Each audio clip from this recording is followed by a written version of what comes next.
আপনারা দেখছেন TV news Bangla, সত্যের খোঁজে নির্ভীক পদক্ষেপ। নমস্কার, আপনারা দেখছেন টিভি নিউজ বাংলা। আজকের বড় খবর।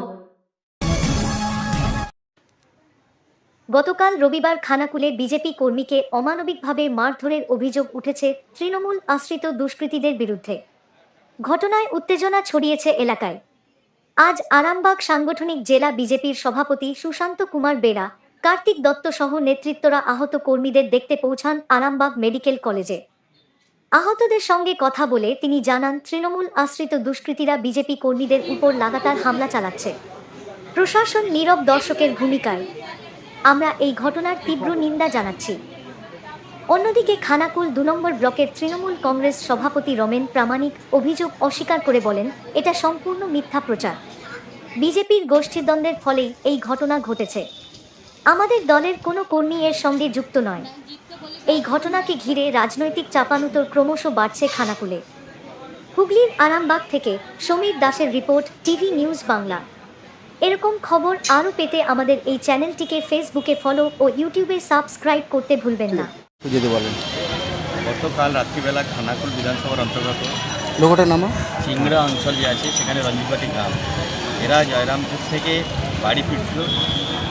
আর আমাদেরই দুটো কর্মী মোটরসাইকেল নিয়ে যাচ্ছিল, কিন্তু ওখানে তৃণমূলের আশ্রিত দুষ্কৃতীরা পূর্ব পরিকল্পনা মাফিক এদেরকে ফলো রেখেছিল এবং ওরা ওখানে যেতেই ওদের বাইক থেকে নামিয়ে যেভাবে ওদের ওপর টর্চার হয়েছে, মেরেছে, আপনারা দেখেছেন।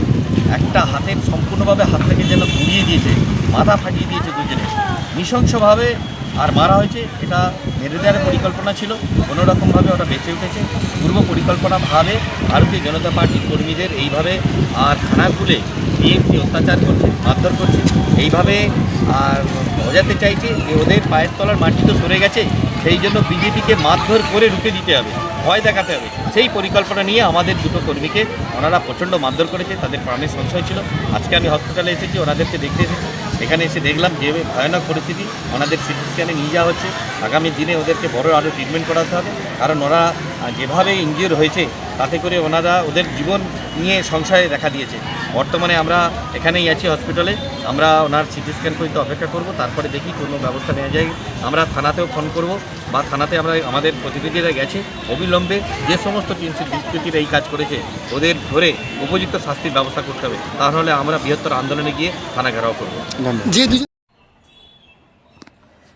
দেখুন, গতকাল রাত্রিতে যে রঞ্জিতবাটি চিংড়া অঞ্চলে ঘটনাটা ঘটেছে, এটা বিজেপিরই গোষ্ঠীদ্বন্দ্ব একদম প্রকাশ্যে চলে এসেছে।